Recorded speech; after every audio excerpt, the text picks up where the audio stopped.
We have made it to the regular season finale here in year number 3 of the Golden State Warriors, MyNBA franchise here on NBA 2K25. Our final opportunity to look to position ourselves for hopefully a deep playoff run. We're currently the second seed in the Western Conference. It's really a two-horse race between us and the Thunder for that spot. We went a little bit more in depth about it in the last episode, but the 2 seed is certainly something that we'd be quite happy with. We've also got another prospect profile. I know you guys have been patiently awaiting. We will be going over more players today in this year's draft class. 49-24, again, second place in the Western Conference. We don't really have a chance to catch San Antonio at number 1, and I don't think anybody outside of Oklahoma City really has a chance to catch up. The rest of the conference towards the middle is very competitive, as is the Eastern Conference, but there's a lot of teams who are in way more stressful spots than we are. We're competing for seeding, while many of these other teams are competing for playoff and play-in spots. Ever since the trade deadline, when we essentially completed our roster with Brandon Ingram and Onyeka Okongwu, the goal since then is to have as many healthy players on the floor as possible. We want these guys to have chemistry with each other and get used to playing with each other once we make it into the postseason, so that won't be an adjustment period for us and we'll be ready. The problem is this team has refused to stay healthy. We have not had a single game this year where the entire roster has started and finished the game fully healthy. Right now, Jimmy Butler and Adem Bona are both banged up, and as much as I want those guys in the lineup to play with some of our new additions, it's also not worth them suffering a potential longer injury, which could impact them for the playoffs, especially Jimmy Butler, given his age. So as we go into the draft, I do want to point out that we don't currently have a first-rounder, thanks to the Brandon Ingram trade. Now, keep in mind we do have that Bulls lottery-protected pick, but it does not look like that pick is going to convey this year. I certainly would not rule out the idea of acquiring a first-rounder on draft night, given that Steph and Jimmy are going to retire. Obviously, this team is going to want to get younger, and if the right prospect continues to fall, we could easily make a move. So when we last talked, Minnesota wing Norwood Nobles was the clear number 1 pick. That's no longer the case. Purdue big man Jabari Ogabari has pretty much equaled him in terms of draft projection, so that's an interesting storyline to follow along with. But we're more so focused on the prospects we haven't already talked about and guys who are largely projected to go towards the mid to late first round. We'll start with Princely Kenzen from Duke, a wiry 6'8" forward who can really shoot it. He's someone who can get off of screens and he knows how to pick his spot off the ball. He's an improving shot maker off the dribble as well, and if that becomes a staple of his game, then he will become a complete offensive player. He's not great defensively yet. I would like to see him add some weight. I think that would really help him out in terms of guarding players in the post, because I think he's got the size and wingspan to match up with those guys, but it's really just about adding the necessary strength. Elijah Jackson from Boston College is a major riser this year, one of the more talented upperclassmen across the country. Jackson is slithery, driving to the basket at 6'9", 220 pounds, and he's one of the best defensive players in college basketball. He can guard the 1 through the 5. He's got the size to bang with the big boys, and he's got the speed and quickness to handle guards on the perimeter. It's hard to see him not projecting into a good defensive player at the next level. It's just about how good will he be offensively. Samuel Ojabo from Michigan is one of the most fascinating players in this class to me. At 6'6", 250 pounds, he's built like a linebacker, but he moves like a ballerina, and I say that as a compliment. He's very graceful despite the fact that he's this big, lumbering, towering presence, and he's got the strength to match up with his football-esque build. Really good at driving to the basket, very good defensive player, good rebounder, good athlete. It's just a matter of what more does he have to his offensive game outside of driving to the basket and using his brute strength to score, because it's going to be harder to do that in the NBA when everybody's bigger and stronger. As we look at the teams, I want to highlight Samuel Queen. We talked about him in the last episode as a projected top 5 pick. And I still think he will go in the top 10. It just seems like some media people sort of have him all over the place on the board. I think he's going to go in between where we saw him last time and where he is right now. So I certainly do still see him as a lottery pick. But another guy I want to look at is Riley Forloin out of Duke, a 6'5", high-energy player. Now, I will say he moves a little bit awkwardly, and he's got a slow jump shot. He doesn't really present himself as an NBA-level athlete, but he does all the little things well. And I think he's got really good IQ for his age. He's got a good knack as a playmaker, good knack as a defender. It's just about if he's going to be able to compete in the NBA athletically, along with the inconsistent jump shot and the questionable jump shot form. The Warriors have not been scared off by questionable shooting forms, as we've seen with Roman Loggins-Burrell. From the University of Kansas, Osborne Outeridge is one of the more intriguing defensive talents in this class. Another guy who's got the potential to guard every position, given his athleticism, his height, and his wingspan. He's not a great offensive player yet, really at all, but I think the shot-making upside is there. I think he's got a ways to go until he's a productive offensive player, but the ceiling on that side of the floor is really high. And to match with his defense, I think his upside is one of the 5 or 10 highest in this year's class. It's just about going to an organization that's going to put it all together. Amari Cambridge from Florida State is a really fun player to watch. A dynamic vertical athlete. Cambridge is someone who really slashes to the basket at a high level. He's got an NBA-level body right away at 6'8", 220 pounds, and I think that's going to go a long way in terms of his immediate adjustment on both ends of the floor, especially defensively. He's not a great defender now, but I think he's got the body and athleticism to eventually be a productive defender in the future.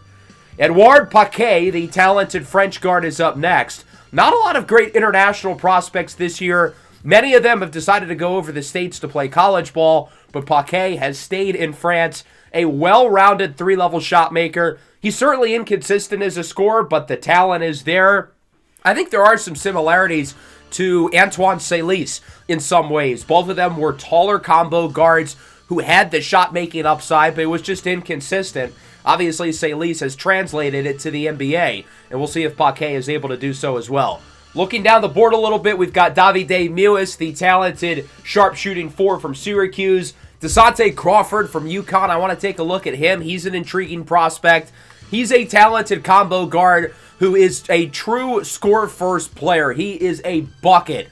Inconsistent on a game-by-game basis, but he's got a chance to be the total package offensively, given his ability to score everywhere in the half court. He's also got a really good knack as a playmaker, which I think gives him certainly another dimension to what he provides offensively. He's not just a scorer. He can distribute it to others. Not a great defensive player yet. I think he's best suited for a microwave offensive role off the bench with upside to be more in the future. Jedi Schofield, the point guard from Texas A&M, is kind of a similar prospect in some ways to Crawford. Really, really good offensively. Really good shot maker. I think he's a little bit more efficient right now as a shooter.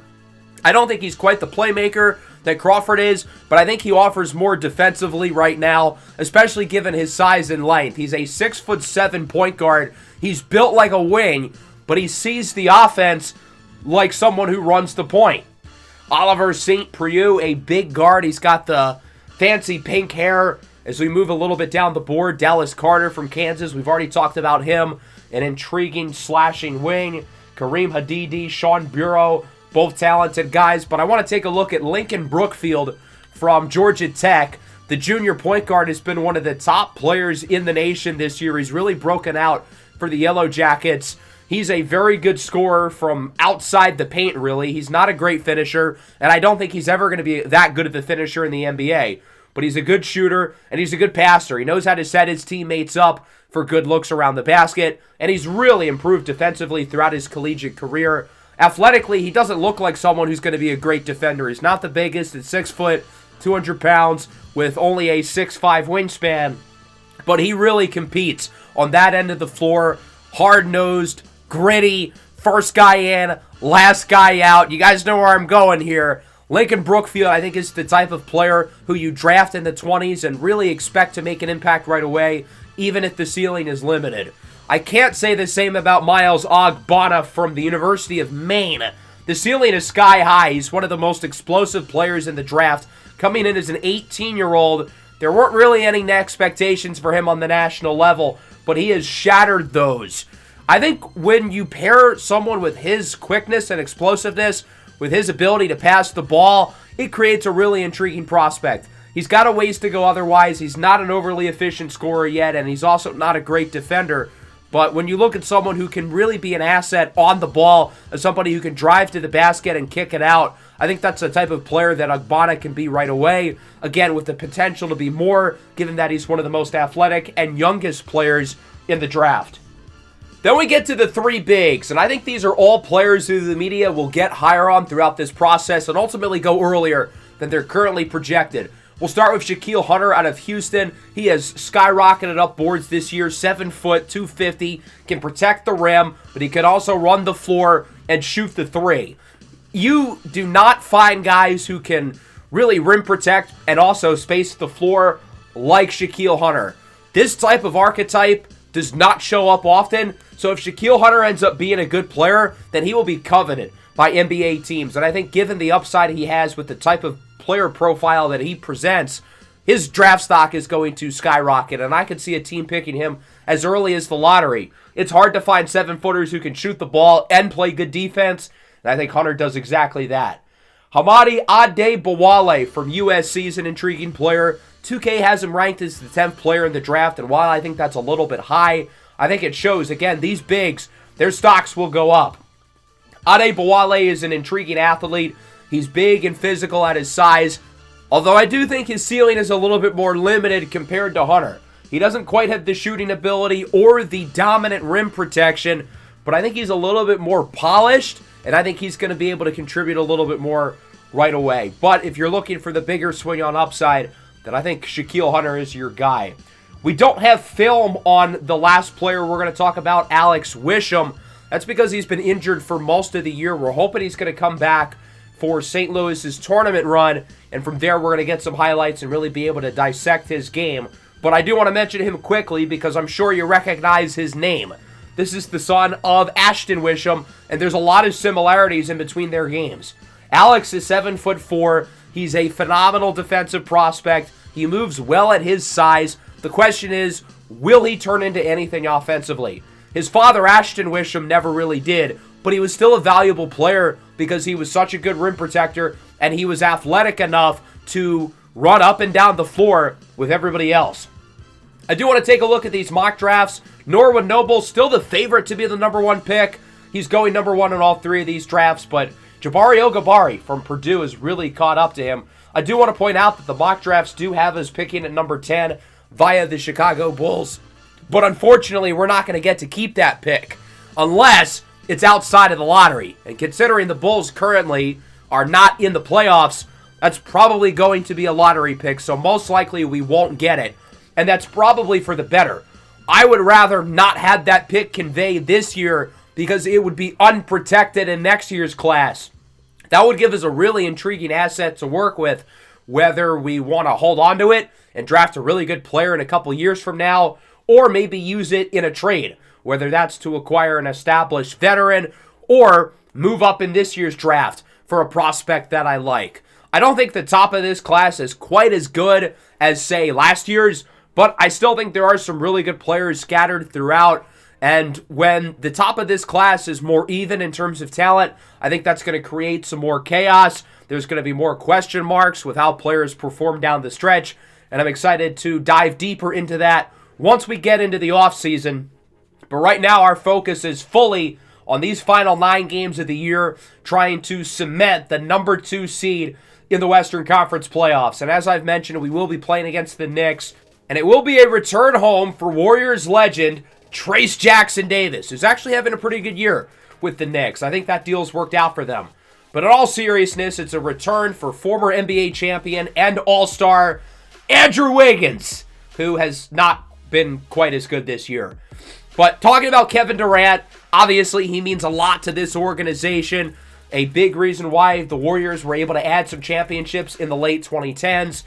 Of course, he's in the midst of his farewell tour, and he hasn't really performed all that well since the trade. The Knicks have gone down in the standings. So we'll simulate these 2 games against the Bulls and the Raptors. We need all the wins we can get, and sure enough, we end up going 2-0 here. We beat the Bulls by 12, 124-112. Bobby Portis leads them in scoring. Brandon Ingram, meanwhile, of the 30-piece, Kuminga also played really well, 23, 10, and 6. And Roman Loggins-Burrell went 8 of 10 from the field. Against the Raptors, we win by 9. Jonathan Kuminga had 46 on absurd shooting. In the last episode, we really talked about how good Kuminga's been playing. He's having an unbelievable year. He's been fantastic since the All-Star break. One of the most efficient offensive and defensive players in the entire league this year. So let's hop into this game here against the New York Knicks. Kevin Durant's final game here in Golden State, and I'm sure the fan base will give him a warm welcome back.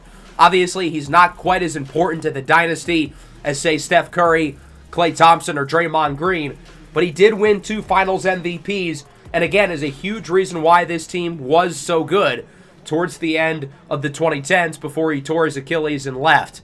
If you remember a couple episodes ago at the trade deadline, I had mentioned that I wanted to trade for Kevin Durant. I still felt like there was something left in the tank. It's not going to be as much of an adjustment period for him to play with Curry, but as we know, the salaries did not work out with Phoenix, and we ended up getting Brandon Ingram instead. And really thinking about it, I think it kind of worked out. I think Brandon Ingram is going to give us a lot of what we would have hoped for with Kevin Durant, but he's cheaper, and obviously he gives us long-term value because he's still going to be here next year. The Warriors need all the wins they can get fighting for the 2 seed. The Knicks need all the wins they can get fighting for the play-in. A lot at stake as Trayce Jackson-Davis wins the tip and we are underway. One of the 3 former Warriors in the New York starting lineup. As Andrew Wiggins connects on the mid-ranger, he is the first to score. The former Finals MVP, Jalen Brunson, brings it up. He gets it over to Durant. Back out to Brunson. His pass is tipped by Curry and stolen by Antoine Saliz. In transition, Saliz back to Curry. Layup is good. And the Warriors tie it. This will be Steph Curry's final 7 regular season games of his career. So hopefully he's able to treasure them leading into one final playoff run. Durant pick and roll, but it's stolen by Kuminga. Warriors on the break. Brandon Ingram pops the 3, and that one rattles in.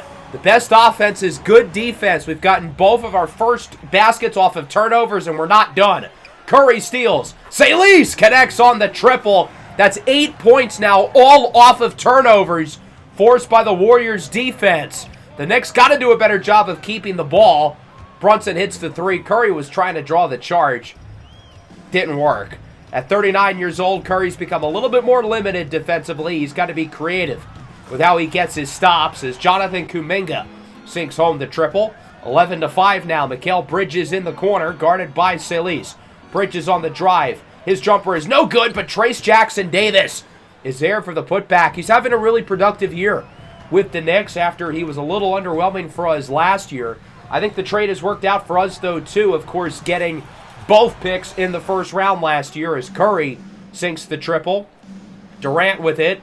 He is guarded by Kuminga on the drive. Doubled. Doesn't matter. The Slim Reaper. One of the best scorers to ever do it. Even at 38 years old, as the second oldest player in the league, he still got it. Pick and roll. Kuminga. Nice move in for the layup despite tight defense from Durant. 16-9. Brunson gets it to KD. Over to Mikal Bridges in the corner. Bridges gets Wiggins off the screen. Andrew Wiggins hits the 3. Good ball movement and a good play design by the Knicks. Curry on the drive. He's blocked. Trayce Jackson-Davis with the snuff. Here comes OKC. Durant, nice move. Layup is good. New York within 2. Again, the best offense is good defense. Off the pump fake, Roman Loggins-Burrell matched up with Brunson. That's a mismatch. Fadeaway is good. That was not the shot to take, but hey, it goes in. 2 points is 2 points. Jalen Brunson with it, tries to lob it up, and it's tipped off the rim. Good defense by Golden State. Curry throws it up for Jonathan Kuminga. We were originally trying to lob that for Loggins-Burrell, but I guess Kuminga ended up being closer. Smart play there by Roman to get out of the way. The last thing he needed to do was get dunked on by his own teammate. Step back 3 for Okongwu is off the mark. Here comes New York, down by 3. Durant on the drive. Layup, count it, and a foul. And 1 for Kevin Durant. The old man fouled by the rookie, Loggins-Burrell. He would miss the 3 throw. Golden State holds on to their lead, but that could be short-lived. Off the miss, Jackson-Davis out to Wiggins for three. So Durant was the one who missed it, the former Warrior. Jackson Davis with the rebound, the former Warrior. Wiggins hits the three, the former Warrior. Now the Knicks are not going to be ahead for long. Steph Curry connects on the triple. Good screen. Curry's off to a nice start as it's 23-22. Springer brings it up. He's matched up with Tyler Kolek. That's a mismatch. Screen for Curry. Left corner three is good. A shooter's bounce. He's got 11 and 4 here in the early going as Kuminga has it stripped and stolen away by Kevin Durant. On the other end, Durant in the corner. Jordan Goodwin for three and the lead. And the Knicks are now ahead. Golden State's got to call a timeout, try to regroup as New York is now up by 1. I feel like both teams have really been able to force a lot of early turnovers and have both done great at capitalizing off of those turnovers, scoring on the fast break in transition. Kuminga from the parking lot. The deep three is good. Able to get open off the screen, off the ball from the assist by Kajai Stokes. On the drive, layup is good for Tyler Kolek. Knotted up at 29. Curry with it, hands it off for the rookie Stokes. Double teamed. Curry for three. That one will rattle in. Even at 39 years old, the oldest player in the league, Steph Curry is still a magician, finding ways to get open without the ball in his hands. As Kolek misses the layup, here comes Golden State. Loggins-Burrell inside for Kuminga, who cocks it back and throws it down. 30 seconds left in the quarter. Kolek on the drive. Swings it over to Brunson, but it's stolen by Curry. In transition, Loggins-Burrell. Kuminga, pump fake. Gets it over to the rookie Stokes. Back to Kuminga. Golden State playing hot potato. Some interesting ball movement, to say the least. It took a while for us to get it to Curry, but we finally do. Steph looking for the last shot in isolation. Step back jumper, no good. And that'll wrap up the first quarter. 34-29, Golden State leads in a high-scoring, exciting game. A lot of offense, a lot of turnovers as we move into the second quarter. Springer at the top of the key, gets it over to Brandon Ingram. The mini Slim Reaper tells the defender he's too small as he hits the long two. 7-point game. Brunson pull-up three. That one is good over the extended arm of Bruce Brown. 39-34. Knicks nearly lose it, but they'll hold on to possession. Hart inside for Nikola Jovic, who's in for the layup. He was part of the Julius Randle trade with the Heat earlier in the year, along with Andrew Wiggins and some draft compensation. Here's the screen for Stokes. Lets it fly from deep. Kajai Stokes continuing to improve as this year has gone along. Brunson now with it over Stokes. That one is good. Jalen Brunson, a true do-it-all scorer. Who could have seen his ascension coming a couple of years ago, but he really is one of the best guards in the league. Salis in the corner, his three is good, off the assist by Loggins-Burrell. The Warriors are already in the bonus, and there's still 5.5 minutes left in the quarter. Off the miss, Loggins-Burrell with the rebound. Warriors look to move fast. Salis inside for the big man Onyeka Okongwu, who's on the board for the first time tonight. Okongwu on the drive, he's snuffed! Trace Jackson Davis with the denial.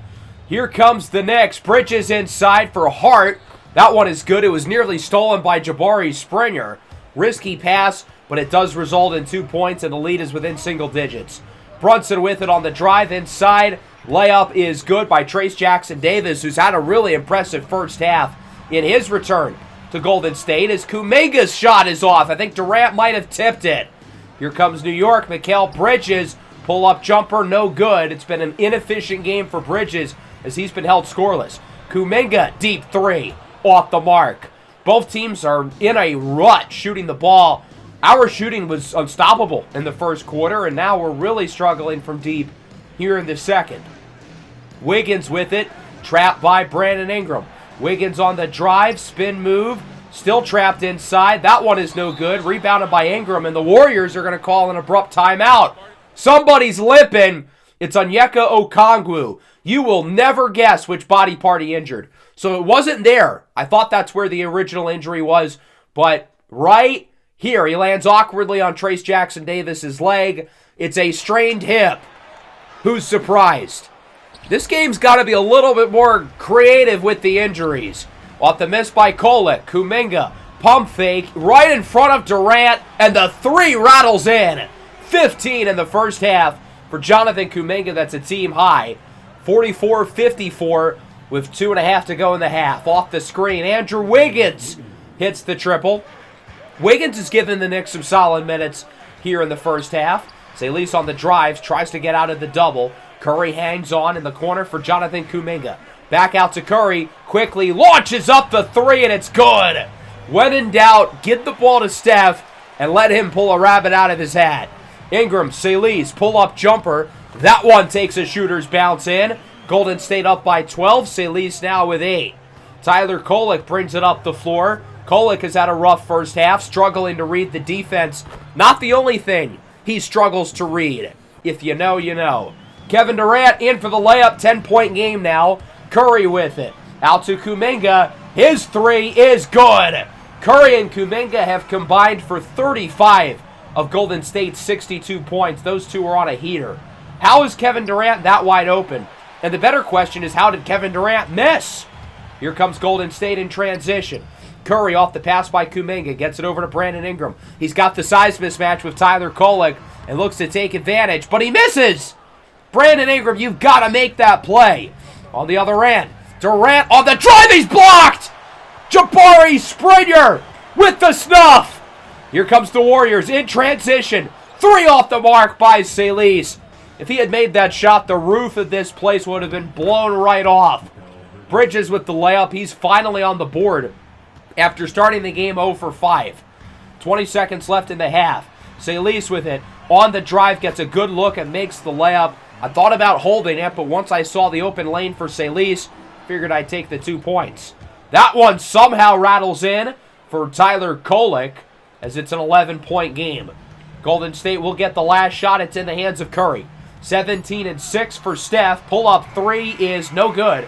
And that'll wrap up the first half here in Golden State.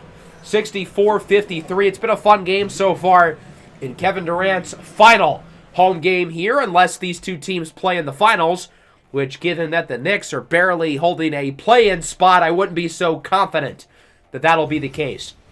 Onyeka Okongwu will not return. We want to be cautious with him. Jabari Springer's going to get most of the run at center, but we're going to do some experimenting as well. Jonathan Kuminga is going to get some reps as the small ball 5. Lob unsuccessful for Salis. On the other end, it's Mikal Bridges, who sends it home with the one-handed slam. Lead back within 10. Here's Kuminga with it on the drive in the corner. Ingram wide open for 3. Ingram, since the trade deadline, shooting around 34% from deep. It's not a great mark, but a lot better than it was with New Orleans. Brunson with a dime for Bridges. All you can do is tip your cap. A really good offensive play by Jalen Brunson with the drive and kick. Brandon Ingram sends it home with the slam. He's in the double figures. Only 5 points in the first half for B.I., but he's got 5 more in the second half through the opening 3 minutes. Brunson, floater off the mark. A defense by Kajai Stokes, who's already become one of our team's better perimeter defenders. On the other end, Antoine Salis makes the layup. So now it is a 13-point game. Wiggins with it on the wing. He'll go inside for Mikal Bridges, matched up with Salis. Out to Durant. His triple is good. Kevin Durant teaching the rookie a lesson. Don't leave him space because he'll make you pay. Kuminga has it stripped away and stolen. Durant has been a nuisance defensively. Who would have thought?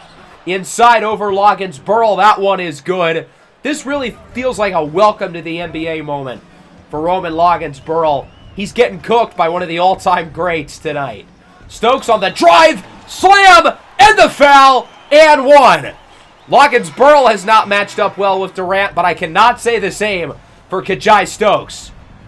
11-point lead. Stokes with it on the drive. Has it stolen away? Kevin Durant again with another big play defensively.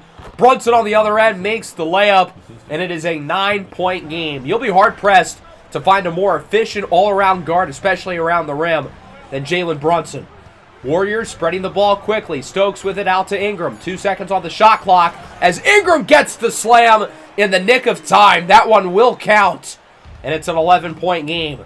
Brandon Ingram continuing his impressive third quarter as Mikal Bridges looks to run around Stokes. Layup is good. Defensive foul, and they say it was on the shot. Stokes was trying to get the charge, but Even if you do think that's a defensive foul, how is that not on the floor? Bridges was not in the motion of shooting it. Uncontested lay for Kuminga is good. He's got 20. Both of the defenders pressured Stokes, who was the one with the assist. Off the miss, 10-point game. Loggins Burrell with it on the drive. Inside, Brandon Ingram with the throwdown. It's a 12-point game. Ingram now with 14 points. Stokes brings it up the floor quickly. Out to Roman Loggins Burrell, who hits the three. Loggins Burrell's three-point shooting has continued to be an issue this year. He's actually shot it worse since the All-Star break, but that one is good. As Loggins Burrell brings it up here, collides with Durant, and KD wins the battle. He took a hard fall afterwards, but Durant continues to dominate the rookie. The Knicks would not score off the turnover. Kuminga's jumper is no good, and New York is going to call a timeout. They have an injury. It's not Kevin Durant, though. It's actually Josh Hart, who, you'll never guess, strained his hip. Here's Kolek with it. He's blocked at the rim. The denial by Bruce Brown. In transition, Jabari Springer connects from deep, and the Warriors had their biggest lead of the night, up by 18. Inside, here's Noah Clowney with it. Gets it, passing it around, quick ball movement, and Tyler Kolek beats the shot clock, hits the three, 15-point game. Well-known woman respecter, Joshua Primo now with it over Bruce Brown. That one takes a friendly bounce in. Friendly is not necessarily the word I would use to describe Primo, but okay. Salis, step back, beats the buzzer. Mid-ranger is good, as it's a 15-point game late in the third. Loggins Burrell with it. Tries to run around the defender as he gets it back to Salis. Gets it back over to Loggins Burrell with 10 seconds left on the shot clock. Looking for the screen on the drive. Salis back with it. Sidestep three. That one is no good. And that'll wrap up the third quarter as Durant's half-court heave is just barely off the mark. A good quarter of hoops there for the Warriors. We played well on both sides of the floor. We add to the lead, and we are in clear control going into the fourth quarter. In an ideal world, we continue to hold on to the lead as Kolek hits the three. But if we're able to keep this lead, then we'll be able to keep some of our veterans off the floor and a little bit more well-rested. And the young guys like Jabari Springer can get some more run. Springer, Stokes, Loggins Burrell, I'm hoping all of these guys are going to be in the entirety of the fourth quarter because, A, that'll mean we won the game convincingly, but also so these guys can get some more reps. Jordan Goodwin hits the three. Lead is within 11. This game is still far from over, though, as Curry has it on the drive. Gets by Brunson. Layup is good. Steph's nearing a double-double. He's got 21 and 9. Springer with it at the top of the key, matched up with Clowney. Looking for the screen, he's got Curry. Curry looking for one right back. Little two-man action as Steph Curry hits the three. He's got 24. It's a 14-point game now as that one is off the mark inside by Brandon Ingram. Here comes New York. Nikola Jovic with it. Tries to get by Curry. In the corner. Wide open. Jordan Goodwin. 3 for 3. Perfect from deep. As it's 99-88. The Knicks will continue to hang around. Stokes in the corner. Steph Curry drills another one. 27 for Steph. Golden State looking to put the finishing touches on these next couple of minutes. Got to still play good defense, though, as Kolek is no good. Clowney with the rebound. Knicks reset the possession. Ball up top. Jalen Brunson hits the three. 11-point game once again. Both teams trading triples. How about another? Loggins Burrell instead drives inside, shows off his impressive finesse as he is in for the layup. 13-point game. Curry thought about the three, doesn't take. Gets it back in the corner. Loggins Burrell on the drive. Too easy for the rookie. He's just faster than most of the other guys who you're going to put on him, as it's now a 15-point game. Kolek with it, Euro step, makes the layup with the foul, and one. It's Curry, called for the contact. The lead's now back at 12, but look at this. Really bad inbound defense by New York, and we're going to capitalize. Antoine Salis hits the triple, 15-point game. Loggins Burrell, pump fake out to Stokes. His jumper will rattle in. 12, 8, and 4 for Kajai Stokes. And it's now a 17-point game. I think another basket or two probably puts this one away for good. But Trace Jackson-Davis isn't going to let it happen so easy. He's in for the slam. 15-point game. Stokes on the drive, throws it up, and it counts with a foul. What a play by Kajai Stokes, and that's going to be the dagger. 124-107, a strong win here for the Golden State Warriors, who continue their winning ways and continue to position themselves as the potential number 2 seed in the Western Conference. A cool movement here at the end of the game with Kevin Durant and Steph Curry. They're going to swap jerseys, 2 of the all-time greats from this era, completely disregarding the fact that they were teammates and won 2 titles together. Those 2 guys were trailblazers and pioneers for the modern NBA game, especially Steph Curry, who is still producing at a high level. 27-10, played really good defense, 7 of 11 from deep. Kuminga was good, Salis was good, Stokes played a great game, Loggins-Burrell 11, 8, and 7, and he didn't miss from the field. As for New York, 23 for Brunson, but on 22 shots. Durant was not all that impressive. He had 16 points on 18 shots. I thought Trace Jackson-Davis played a pretty good game, but it was not enough. We have now won 4 in a row, and we have only lost once in the last 3 weeks. Granted, we lost that game by 36. So with that, we're going to continue to move forward. We get the bad news about Okongwu. Adembona's already injured, and we could try to play one of those guys through injury. We did earlier in the year, but I really don't want them to re-risk something going into the playoffs. So we're going to try Jonathan Kuminga at center. I don't love it because he's been so good ever since the All-Star break, but at the same time, what other choice do we have? I don't want these guys to re-injure themselves and potentially miss playoff games. We got to do what we got to do. We're a game and a half now ahead of Oklahoma City. We're going to simulate through this next week against the Grizzlies, Timberwolves, and Suns. Jimmy Butler is back healthy. That's very good news.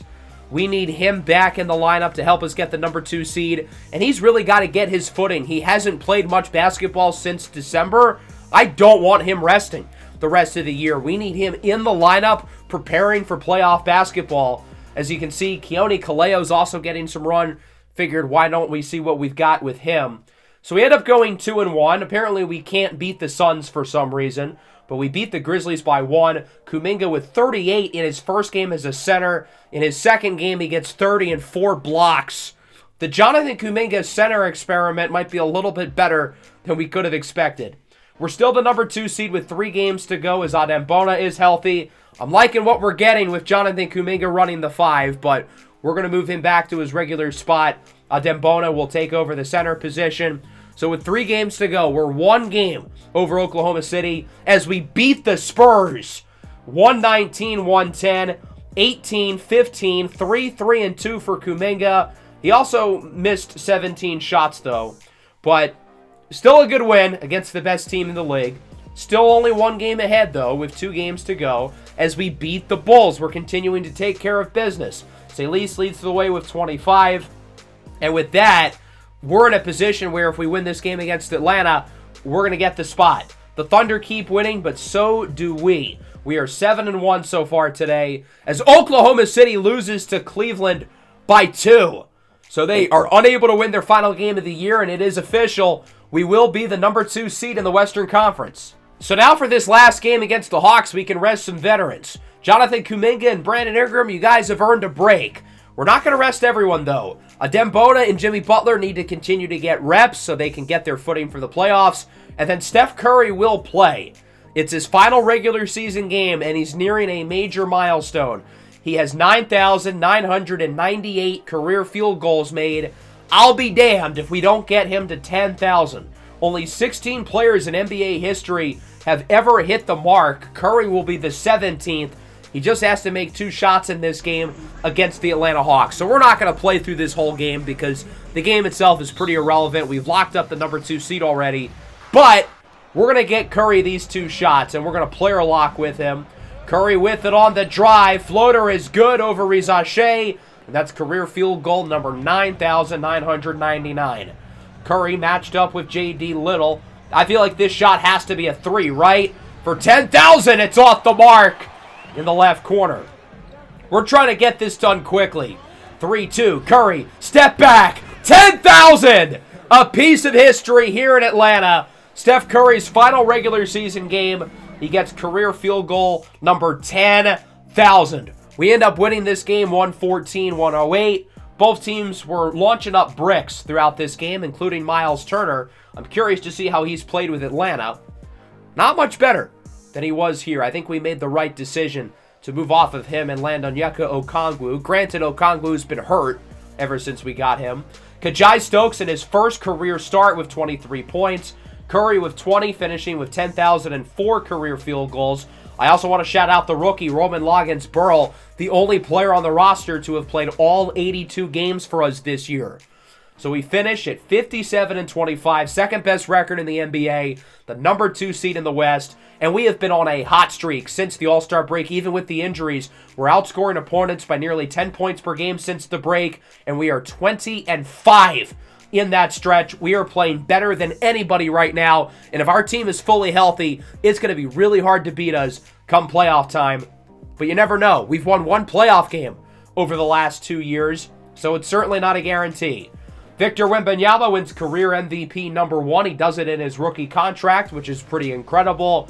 Him and Luka, obviously the title favorites in San Antonio. Sila Novikov, the Rookie of the Year, and the first rookie to be named an All-Star in nearly 2 decades. KJ Jeffries wins the Sixth Man of the Year. Wemby wins Depoy. The most improved player is Rankin Destino with the Hawks. Did he really improve, or did he have a bigger role? Jaden Ivey got absolutely robbed here. He went from a pretty average starter into one of the best guards in the NBA. His estimated wins added more than doubled. If that's not improved, I don't know what is. Shea wins the Clutch Player of the Year, and then the Spurs sweep the coaching and executive awards. As we look at the All-NBA teams, no Warriors. I didn't expect any. Steph Curry's numbers were better last year, and he didn't make it. I feel like Jonathan Kuminga maybe should have gotten some love given how good he was on both ends of the floor. But once I saw he was not making the All-Star team, I knew All-NBA was out of the question. Still feels a little bit crazy, though, for a team who finished with the second best record in the league to not have a single guy make All-NBA or All-Defense. As for the All-Rookie teams, we do have one guy here.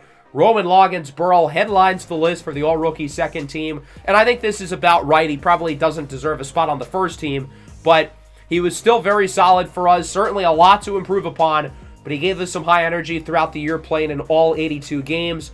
No Kajai Stokes, which I think is pretty fair considering these guys were better than him. Remember, we almost drafted Kobe Starling Jr., and he was honestly better than both Loggins-Burrell and Stokes. We're only 1 year in. I'm willing to give it time, but so far, we may have made the wrong selection at some point, but I'm still very high on our 2 rookies. So this is what the final standings look like. The 7th seed is Memphis, the 8th seed is New Orleans, and the winner of that play-in game will be our opponent in the first round. So unfortunately, we won't be matched up with the 9 or 10 seed because I think both of those teams are a lot worse than New Orleans or Memphis, but it will be one of those two who we play against in the first round. This is normally where we would do studs and duds of the year, but I'm not going to right now, and there is a reason for that. It's pretty simple. I don't really know who I would pick specifically for the dud of the year because there weren't many players who were disappointing. Miles Turner was really the only one, and, well, we traded him away. I guess Jimmy Butler, maybe as well, but, I thought he deserved a stud of the year mention last year, so I feel like it wouldn't really be fair. If I were to pick stud of the years, I probably would land on Curry and Kuminga. Kuminga took another leap forward while Curry had his most efficient season of his entire career at age 39. So we're going to do something for stud and dud of the year, but I think it's going to be after the playoffs, and we're going to use that to help us determine who should win and lose. Memphis and New Orleans, the first round of the play-in. The winner will get to play against the Golden State Warriors as the number 7 seed, and we're going to find out who that will be in the next episode.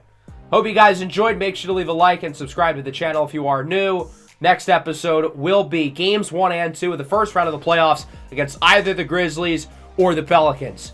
Peace out.